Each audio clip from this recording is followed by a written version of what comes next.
This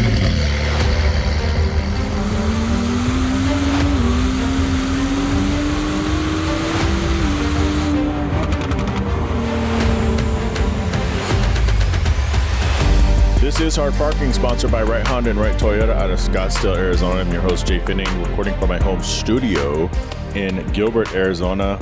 Coming up on today's show, we did it. Find out what we did. We broke a record on a charity campaign. Also decided to duck into Elite Tuner, a show I haven't been to in 3 or 4 years. It's a traveling car show, a really good car show. Thought I'd stop by and say what's up to my homie Ranger Ramirez. Have thoughts on the Mike Tyson, Jake Paul fight, a little bit about Bitcoin and UFOs. And I'm going to double down on politics a little bit. All that and more coming up after this word from 4Wheel Online. For over a decade, 4Wheel Online has been bringing the best truck accessories and truck parts to enhance the appearance and performance of all trucks and SUVs. They are dedicated to providing an extensive range of upgrades that will match any maker model on the road. The truck products cover everything to give your truck a custom look and added functionality. Need a wheel and tire package? Head over and use the configuration tool. They carry all the major brands of wheels and tires, so go get outfitted today. Visit them online at 4Wheel Online. You know, before we really get into the meat of this episode, I don't know if you guys saw this or not, but Will is my boy. Who is Will? I've got a lot of Wills in my life, and they seem to all be my boys. But this Will I've never personally met, but he's still my boy. Because he likes sausage. He has sausage on his brain, and I also like sausage. I don't know if you've seen the clip from Wheel of Fortune this last week, and listen to this guy, Will, try to solve the puzzle. And he only had a couple letters missing. But how wrong he is one of the most funny things I've seen in a long time. This is the type of humor that cracks me up. This is the type of humor that I can laugh at over and over and over again. Some of you I talk to about my humor level. My wife doesn't think I find anything funny. The reality is, I think I find a lot of stuff funny. But some of the stupid stuff, like if you hit a golf club and it hits somebody else in the nuts, the golf ball, I'm probably not going to laugh. I don't think it's stupid, but that's not the type of humor that talks to me. What happened on Wheel of Fortune is the type of humor that talks to me.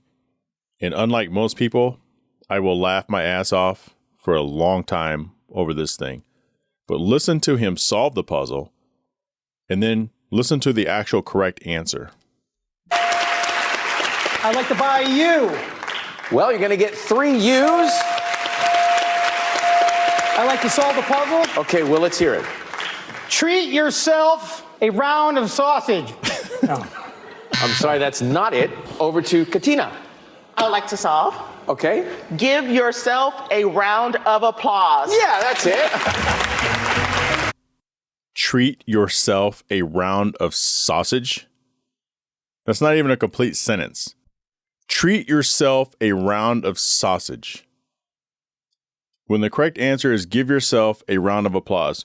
Treat yourself. Last time I checked, treat has more than 4 letters. Last time I checked, sausage starts with an S. When he tried to solve this puzzle, the first letter, 3 blanks and an E. That's not treat. How are you spelling that? Is TR one letter? TRETE? Treat. And then sausage. Sausage does not start with an A. You have A blank blank blank AUSE. Treat yourself a round of sausage. Holy shit, that was funny. Treat yourself a round of sausage. So I noticed this past week, Bitcoin hit $92,000, $92,000 and some change. And I recently cashed out on all my Bitcoin. I was part of the group of people that decided to invest when it was climbing 30,000, 40,000, 50,000, 60,000. And I think it got up to 68,000. This was maybe 2.5 years ago, maybe 3, before it crashed. And it took forever to get close. And so I'm watching it because I had cashed out half of my stuff back when it really, not after it crashed, but somewhere afterwards. I figured a loss is a loss. I haven't invested a lot of money in Bitcoin. At the time, I was negative $2,000 down. I think I've totaled maybe $5,000 in all my crypto investing. It wasn't just Bitcoin. I had some Ethereum and stuff too. But I got impatient about a month ago, actually.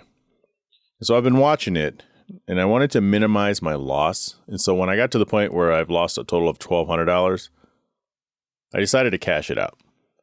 And the reason is because I was running short on my personal bills, like for the podcast and some of my other business ventures. And I don't like dipping into our real money. And so I said, screw it. There's no better time. I could ask my wife for some money, which she would give to me. But I figured I got this crypto out there. I'm not a diehard crypto believer. I think it's just something to play with unless I got in early. And that was around, I forgot what I cashed out at, but had I had held steady to the 92,000, I probably would have broken even overall, which would have made me happy. But you can't really have those regrets. And so I've tried not to have those regrets, but it's hard not to have those regrets. But really, honestly, watching the Bitcoin climb, it reminded me of Chris Cut, friend of the show, NSXTRA Chris Cut, who tragically died earlier this year. And he's famously known for Bitcoin. Well, I guess he's famously known for having 1.5 NSXs. He had the NSX in the trailer. But we did a couple episodes, and he educated us on cryptocurrency. And he was a diehard believer in there's no dollar value on cryptocurrency on Bitcoin. It is the future currency, and he believed that. And it's not there yet. So for now, it is based on a dollar valuation, $92,000 US dollars a coin. But when he passed, it's a sad story. And my wife and I talk about, and this isn't where I was going to go with this, but this is where I ended up. We've talked about doing our will and trust because we haven't done a will since we first got married. So 2004, 2005, and we didn't own anything really at the time. Nothing. We didn't have half the life insurance policies we have now. We didn't own a house like we do now. We don't have the cars that we have now. And you never want your estate taking care of things for you. But the tragedy is when Chris Cut passed unexpectedly, only God knows how much money he has in cryptocurrency. He didn't have a regular job. He lived off of crypto. He did little side things here and there, but he has a YouTube video. I'm the dummy that blew 1.3 Bitcoin on 2 NSXs. So at the time we talked about before, at the time he made that purchase, he cashed in Bitcoin and bought 2 NSXs. Bitcoin was down. And then by the time he made that story, it was up high enough that the dollar for dollar valuation, had he held on to his Bitcoin, it would have been 1.3 million. And this was a few years ago. Bitcoin's never hit $92,000. I think the previous high was 72, maybe. I don't know. It was, when I got out of it, it was 68 before it crashed. Think about that. I've got friends that invested in Bitcoin when it was $900 a coin. Think about that. These are people with a lot of money too. So think about having copious amounts of FU money, play money, and deciding to throw $30,000 at Bitcoin back when it was $900 a coin. Now it peaked at $92,000 a coin. And this is for people who don't even need the money. It's just play money. I think a couple years ago when people were making all these giant purchases and spending all this money at Barrett-Jackson, many of us thought it was just ushering in the Bitcoin millionaires because that was right at the time when everybody cashed in their Bitcoin when it was at a high. But thinking about Chris Cut, it's a sad thing. It genuinely makes me sad because, I spoke to his mother. I haven't talked to her in months, but in talking to his uncle, she's as poor as a church mouse, is what he says. And the house was in her name. Apparently, they sold the house and they found out that it was actually in her name. And they went through this big fiasco. But imagine having your loved one, your surviving family, very poor, very meager, and you have the ability to gift them security. And she can't touch it. She can't get to it. No one can get to it. That's the downfall of cryptocurrency. It's safe in the fact that nobody can touch it but you. But if you forget your passphrases and all your identifiers, because it doesn't care who you are legally, it doesn't know who you are legally. It just knows that you're somebody who owns a token, who owns a wallet that has a crypto profile out there. Imagine how scary that is. And somewhere out there, I am convinced somewhere out there, there are millions of dollars, literally millions of dollars of crypto unclaimed from Chris Cut that his mother could use from now to the end of her life, as well as some other loved ones. So that's what I think about every time Bitcoin hits a new high, because I cashed out. I have no cryptocurrency, no Ethereum, no Bitcoin, no nothing. And I'm okay with that. Although, who knows what I'm going to do when it hits 100,000. I'm going to be like, bah. But I'm okay with that. I said I want to double down on politics. I'm going to double down a little bit. And all I'll say is this, because, there's a lot of outrage, obviously. When you vote for somebody and they don't win, you're going to be disappointed. And there's a lot of people on the Democratic side that immediately claim racism, immediately claim all sorts of crazy shit. They're losing their minds on social media. I've never seen adults act so childish. Ever. There was this one lady who said that her 11-year-old daughter bawled her eyes out because Kamala Harris didn't win. It's like, what kind of shit are you putting on your kid where they care about politics that much at the age of 11? But one thing I want to clear up, because my wife is one of these people. And I understand the question, but you have to get to the root of the question, because there's no right or wrong answer here. It just depends on, are you in a court of law?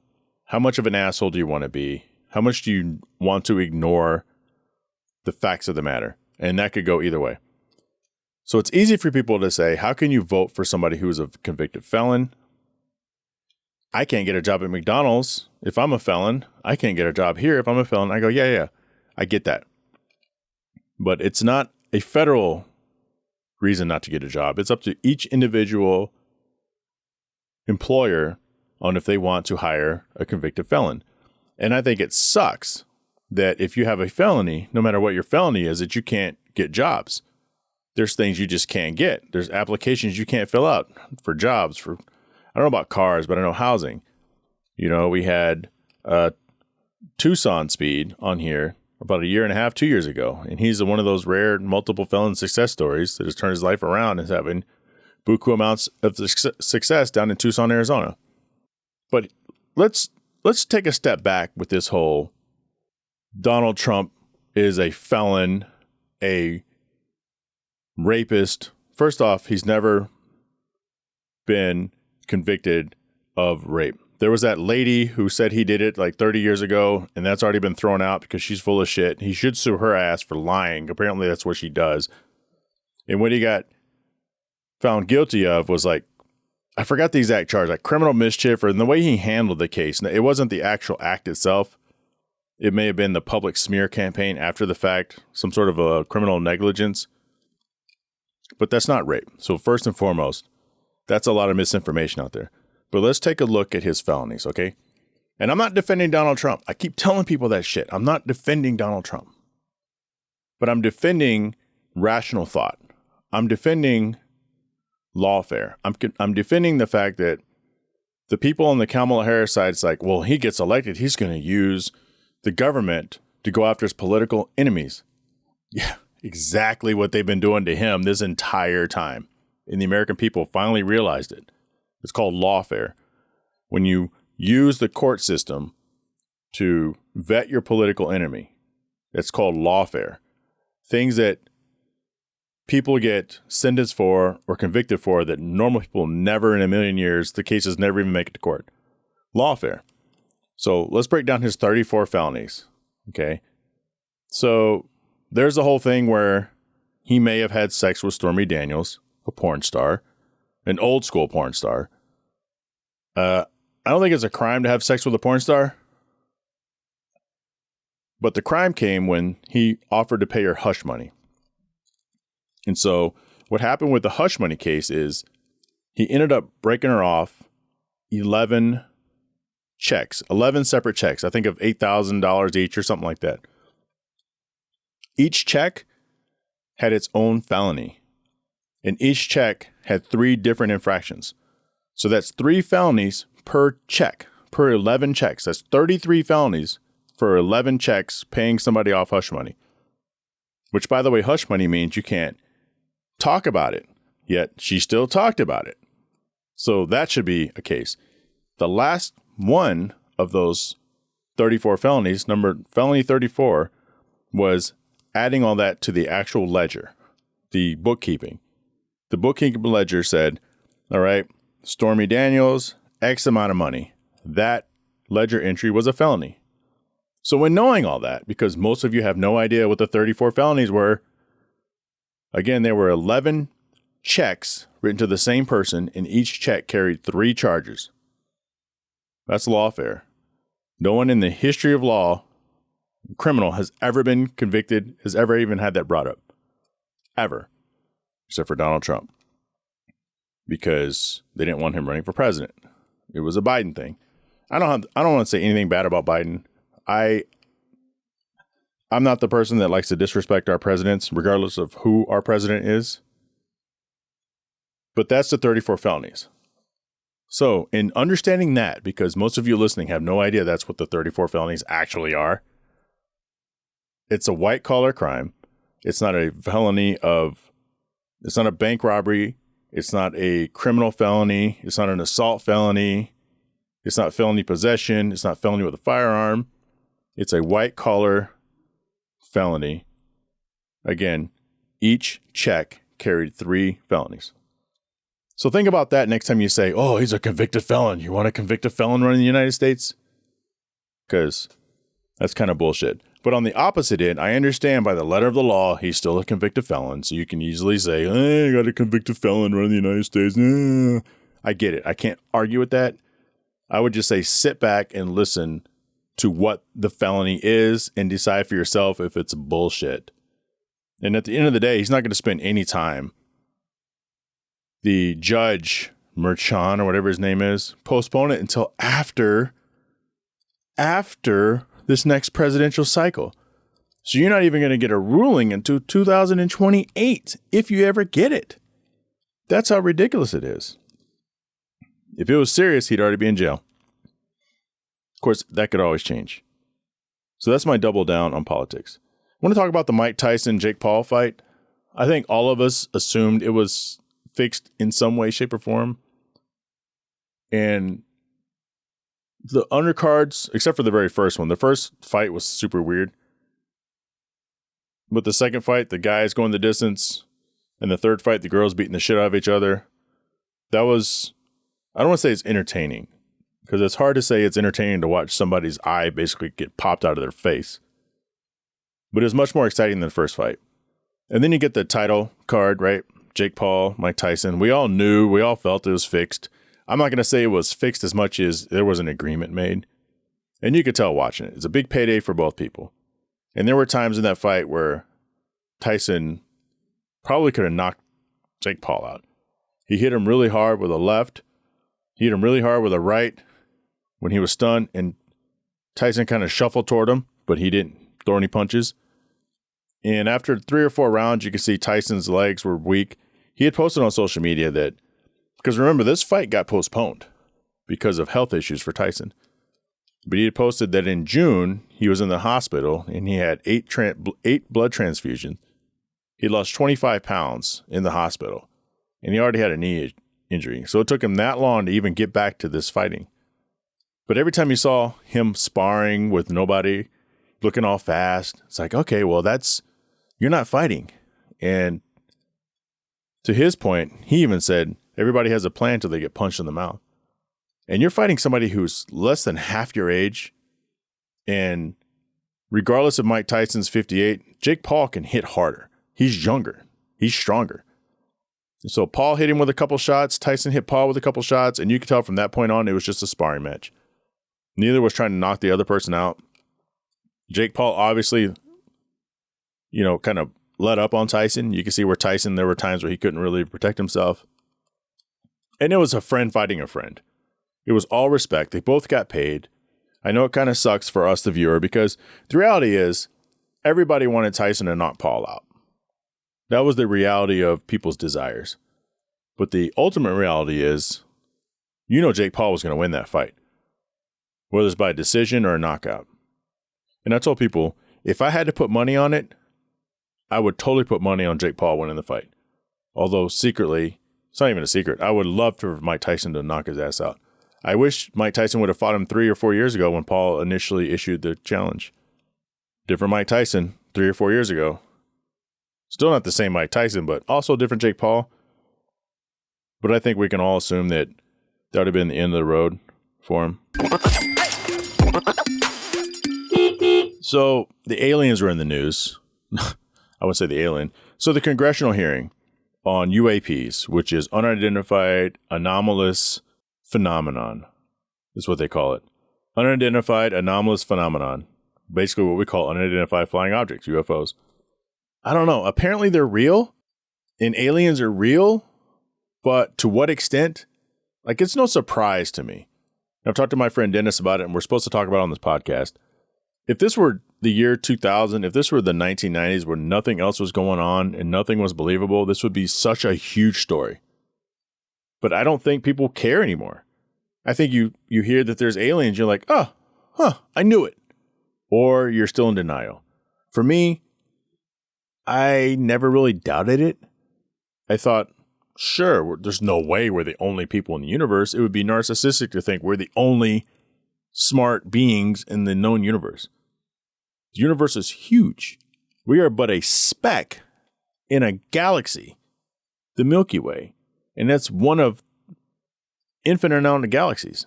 If you look at the Earth, go ahead, go online and look at the Earth in the Milky Way. And you'll see how it's nothing but a speck. And if you're telling me that speck is the only thing that has sustainable life, get out of here. So I believe that there's UFOs. I believe in all that stuff to a certain extent. I don't believe that there's aliens living in the ocean and we're teammates with them. I don't believe that there's lizard people living on the dark side of the moon that eat our souls. These are all things. You can look them up. I don't believe that there's some sort of a intergalactic space force and the human beings are but one of many races that are involved. I don't believe in any of that. I'd like to. I think it's cool. There's no Star Wars planet out there with a bunch of different beings, but there could be. I don't know. But what are your thoughts? I know some of you give feedback. What are your thoughts on the whole UFO/UAP thing? The American government's coming out and saying, yeah, it's true. They haven't declassified everything. But here's what, I think this is the truth point. I think the truth point, and we're never going to see this, but I think we should, because people are ready for this, okay?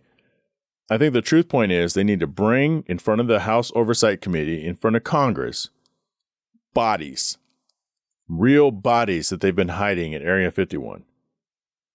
Was it 2 years ago maybe where Mexico showed those alien bodies and they said they were real?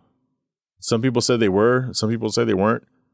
I guess I believe that they were, but at the same time, I never dug that deep to find out if it was a hoax. But I think that's what it's going to take. And even if they produce these bodies, because of all the special effects that we have in movies, because of how fantastic our minds are, there's still going to be people who don't believe it. Right? There's still going to be millions of people who think it's a prop, who think it's fake. And that's just the reality. The reality is you're never going to convince everybody of the same thing, ever. And that's the aliens. So this weekend, we did our United Food Bank One Less car show and food drive, which was, myself with One Auto as the founder of One Auto. Mimi goes by Rad or Die, which, by the way, she kicked ass. She did a lot of the planning. Now, she likes that stuff. And I decided a year or two ago, I'm just going to let her run with it because she likes to do it. Here's the thing. I like designing T-shirts. I decided to lay off of that. I like being an active participant. So I can go out and find sponsors, but she kind of wants that control. It's in her personality. And when it comes to planning these events, she's really good. Like, she's critical to the success of anything and everything that One Auto has taken part of in a group setting, and especially our One Less United Food Bank event, United Food Bank Arizona.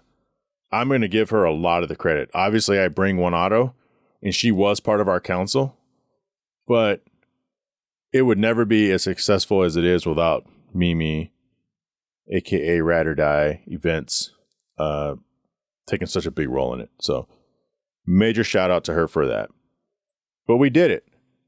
We bagged over 3,080 things of food. These are in each bag is enough to feed a family of 4 for 3 days. And our goal was 100,000 meals.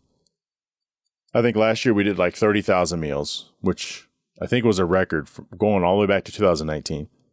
But because of Cruise, which you're going to hear about in a few minutes, our main title sponsor, because of Cruise pitching in and matching dollar for dollar up to $10,000, ELG Accident Attorneys, Sergio Escamilla, who's been on the podcast before, great person of the community. Obviously, Right Honda, Right Toyota. They've been one of our sponsors, I think, every year. Maybe going back to 2020 and 2021, whenever they started sponsoring the podcast, they've sponsored One Less. And everybody, Lone Star Kitchen, all the vendors, all the sponsors that kicked in, and all the people. Because people tell me congrats. It's not me, it's us. It's we. We did it. And we amassed over 105,000 meals between physical food donations, between financial donations, between the food assembly bags. 105,000 meals. We did it. And it was awesome. So give me a pat on the back. God damn it. All right, sitting here with Kaylee from Cruise. Cruise is our official title sponsor this year. They were very gracious in donating to this cause and matching donations up to $10,000. But honestly, I'd never heard of Cruise before you guys stepped up and decided to partner with United Food Bank in this event. So tell us a little bit about Cruise, and I'll ask you some more questions specifically on the ops or whatever. Yeah, fair enough. So Cruise is a self-driving car company. We do autonomous vehicles and robo-taxis. So just like you might call any other car to get around, you'll be able to open up an app and summon a car with no driver to take you where you want to go. I think that's kind of the future of transportation. There's people who like to drive cars, and there's people who just like to get to their destination. That's the whole reason I think Uber is so popular. You don't have to be drunk, obviously, to use Uber. Totally. And everybody uses that. But then moving over into automation, of course, you have here in Phoenix, we also have Waymo, and I understand that's not all over the place either. And different large cities have different services. But that's to the core of what you guys do as well. Now, you've been around before. Yep. Yeah. And so right now your coverage area, is it just kind of Chandler? Yeah, so right now, Cruise is fully doing testing. So we are not offering rides to members of the public quite yet, but hopefully in the not so distant future, we'll be back on the road accepting anyone from the public who wants to join us. What challenges do you think the company would face? Because I know that, like, when I see some of these other vehicles, I'm like, oh, I don't know about that. But the reality is their accident rate is almost nothing, next to nothing. Yeah. As it would have to be. And there's still someone kind of there, although they're not physically there. Is that how you guys are going to operate as well? Totally. So the cars are like one of the things I love the most about autonomous vehicles and self-driving is that the cars don't get distracted. You don't have all the things that you've got some humans who are great drivers, but you don't like a song on the radio and you go to change it, or you've got a kid in the back seat who's upset about something, or a driver did something weird ahead of you. Like, it's really easy to get distracted. Even when you're doing everything else right, and the car doesn't have that problem. So it adds that layer of safety. It makes it so that you've got fewer impaired drivers. You don't have road rage. Like, it just makes the whole experience safer. And but we do have humans keeping an eye on everything, and that actually happens right here in Arizona. We have our operations center where if there's really bad weather that comes out of nowhere, we can pull all the cars off the road or have them pull over and wait for the weather to pass. And there are humans who keep an eye on things like that. If you were rear-ended in one of our cars, we would know right away, and a human would call you would call the car and say, "Hey, are you okay?" We would make sure if you needed medical services, we got that. We would dispatch a person to come take care of the car. So you've got all the autonomy, you've got the privacy, but we can still help out if needed. We still got humans there where the car can't do it. Yeah, I think that's a solid peace of mind for travelers. It's like a lot of these manufacturers, I'm not going to name the systems just because, but they have those like crash detection. Even our smartphones have similar crash detection, fall detection. So I think that's something that people are going to adopt a lot easier and knowing they're going to be fine. Plus, there's so much stuff going on in transportation and automation these days. It's different. In theory, it's a lot easier now for market penetration that would have been even 8 to 10 years ago. Yeah. Yeah, I think that's going to be one of the things that really helps. You asked one of the challenges is it's new technology. It's kind of freaky the first time you see a car next to you and there's no driver there. Like, that's weird. It takes a minute. But I remember my first ride in a cruise, the back seat, I was sitting there and I was just watching everything. And after about 2-3 minutes, you're like, this is pretty cool. This is great. I can take a meeting in the back seat. I can take a nap. I can be on my phone. I don't have to worry about what's going on. I feel good and safe and know I'm going to get there. And so I think that's going to be one of the things is just helping people kind of learn, how does the car work? Why is it safe? And getting over that initial like, oh my God, there's nobody there. Like, It takes a second, but I think we'll get there. Do you know the future of the form factor of the cars? So for instance, Waymo uses Jaguars, and I don't know what we're looking at here. It looks like something I've seen. I just can't place it right now. It's a Chevy Bolt. Ah, that's why. Because they just got the unique taillights. Yep. Do you know if you guys are locked into Chevy or do you don't know? So GM is our majority owner. So we are using GM manufactured cars. We've got the Chevy Bolt. I think we will kind of see how things continue to develop, but our entire fleet is based off the Chevy Bolt. Yeah, so you said something very important there that people listening need to, I think, absorb, and they're the majority owner. That means it's not some random startup. It's backed by people who know what they're doing. Exactly. Yeah, so Cruise has been around for over a decade. We've been testing the technology, refining the technology. We're not kind of brand new, just showing up on streets. We've been working really hard on this for a long time. And then we also have one of the best known U.S. auto manufacturers is here helping us make sure that the components of the vehicle are safe. They know how seatbelts and airbags and all of that is coming from a trusted partner who really makes sure that we're doing everything right and holds us to really high standards, which is great. Okay, so where can people go to kind of keep tabs on Cruise? Yeah, so going to our website is a great place to see what's going on, or any of our social media. So our website is getcruise.com. Recommend keeping an eye there, and hopefully we will be out on streets more often pretty soon. We'll try to be out and about in community. Anytime you see one of us, definitely feel free to ask questions, but getcruise.com for now, and then check us out. We're on Instagram, X. So our Instagram handle is just the word cruise. So @cruise on Instagram. And that's a great place to see what's going on. We post all of our updates, kind of our new developments there. Website, we've got a blog where we share if you want to know more in depth. Cruise what news. The latest is. Yeah, Cruise exactly. in the news. The cruise news. So we try to make sure we're sharing all the information. You can sign up for our newsletter on the website if you want to know as soon as we've got more to share. That's great. Thanks, Kaylee. Yeah, thank you so much. It was really nice chatting with you, Jhae. For being the title sponsor also for One Less. Of course, we're thrilled to be here, and we know food security is really important. And so really excited to be partnering with One Less and making sure that we're trying to make sure no one goes hungry. Thank you. Thank you. I found Grace kind of roaming around in the parking lot. You guys know from last year we did an interview. She was one of the main people that made this magic happen here at One Less, and she's off doing other things now, but as always, in her style, she's here to support the show. Hi, Grace. Hey, how's it going?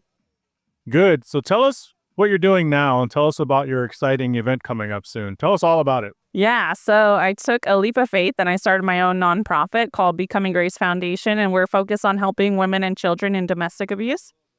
And we are having our official launch party to celebrate that we started a brand new thing, and just, you know, took something that we're passionate about, just like you guys did. You guys took something that you're passionate about and you did something about it. And look at the impact that you're making. So we are doing our launch party. It's called Raise Your Voice. It's at a speakeasy at Wander Speakeasy on December 5th from 6:30 to 8:30.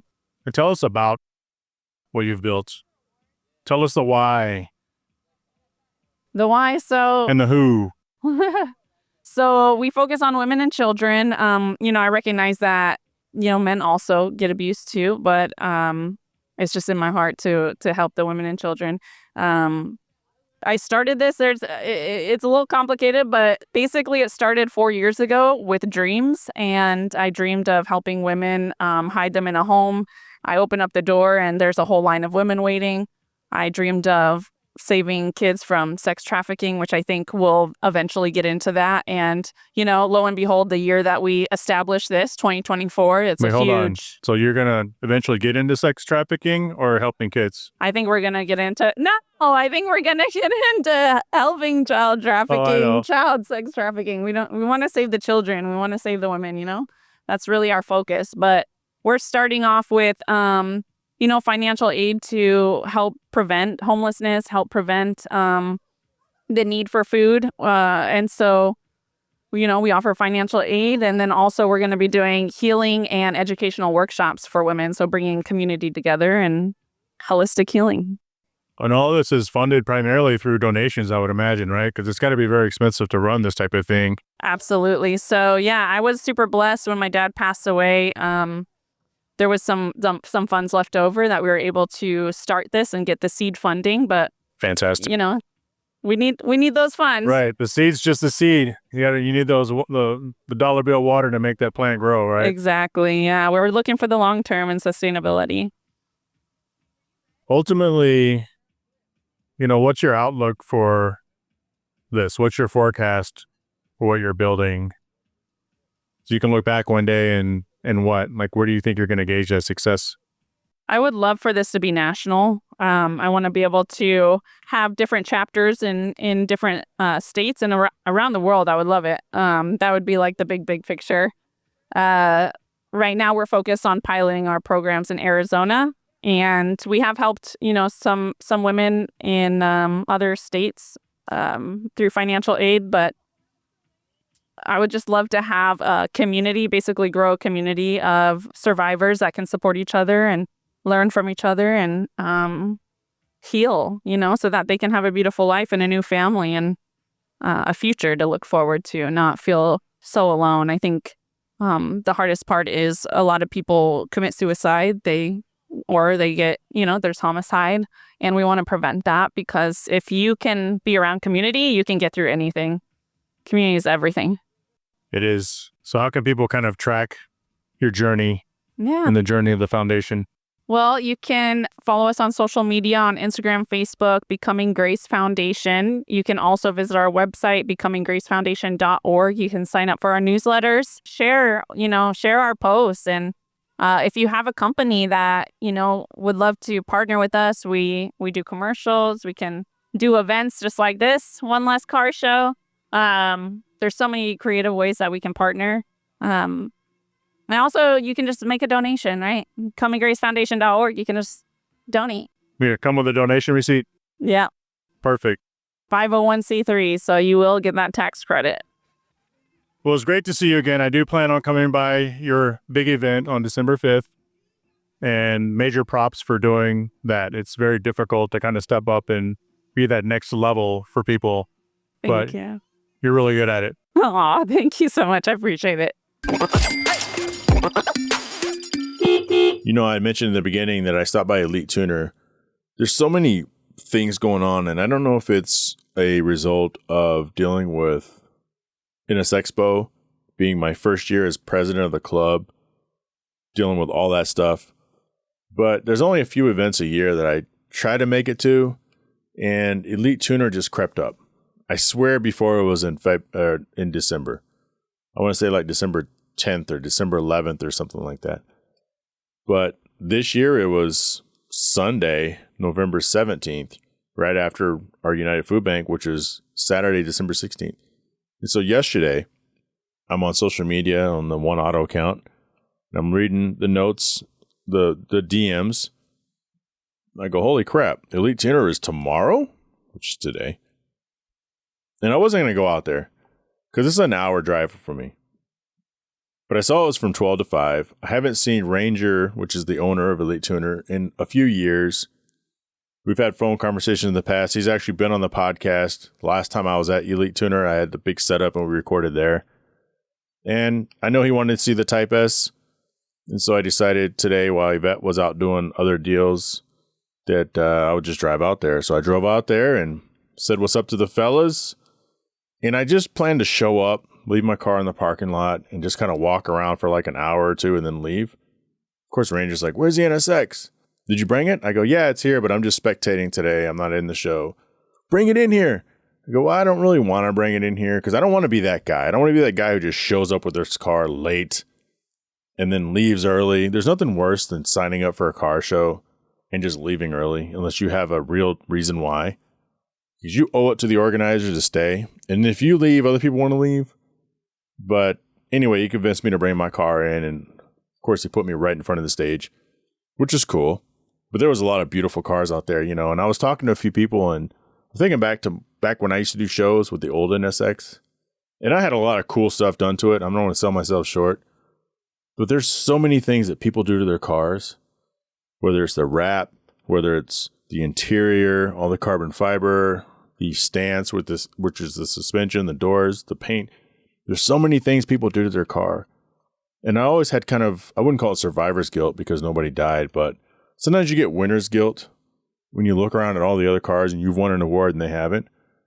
And looking around at a lot of the cars that I saw today at Elite Tuner, even the ones that were at one less, I'm sitting back thinking, because I recorded Nikki's car. Last episode, we talked about Nikki's car, and I saw it at our one less event, and that thing it looks great in photos. It is jaw-dropping in person. Like it is, she did really well. But I look at that and I think back to my car and how I used to win all these awards. And I'm like, I don't know if I'd win anything today if that car were competing today. I mean, it'd be really hard. And my car was nice. You've seen the photos, maybe. It was really nice when I had it show ready. But even in that, I mean, these people, they put so much in it, and it feels good to not really be in that space anymore, to where you can just show up to a car event, hang out for an hour or two, and then leave. Instead of getting there first thing in the morning, the event doesn't open until 3 hours after you set up, and then it's like an 8-hour event, and then it takes an hour and a half to get out of there, and your entire day is gone.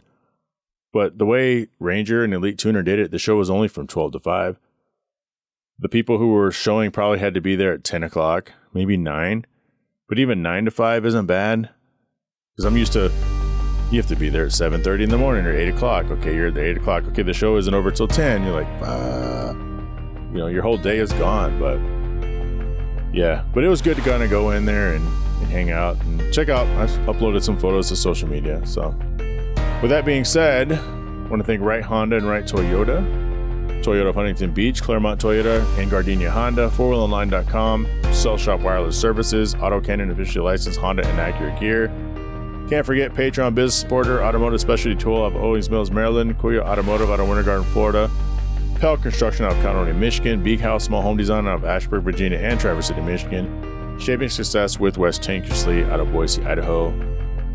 I tell you this all the time, nobody has joined in such a long time. I'm going to stop telling you this, but maybe this will be the last time. If you're in position to help the podcast upgrade, join the Patreon for as little as $3 a month to get access to bonus audio as well as show swag. That's patreon.com, Hard Parking Podcast. Special shout out to Mark Stillman, Catherine Cox, Eddie Ramos, Byron Jones, Bo Jung, Alex Gamina, Drew Bunkley, and Yasuo Chiba. Pick up some Hard Parking Podcast gear at hardparkingpod.com. Email the show at hardparkingpodcast@gmail.com. Follow me on Instagram at Pfenning. Join the Hard Parking Violations Facebook group. And remember, I can't grow without you telling the world how great this show is. Let's do this. Let's grow this thing together. And I will talk to you all next week. Shut up!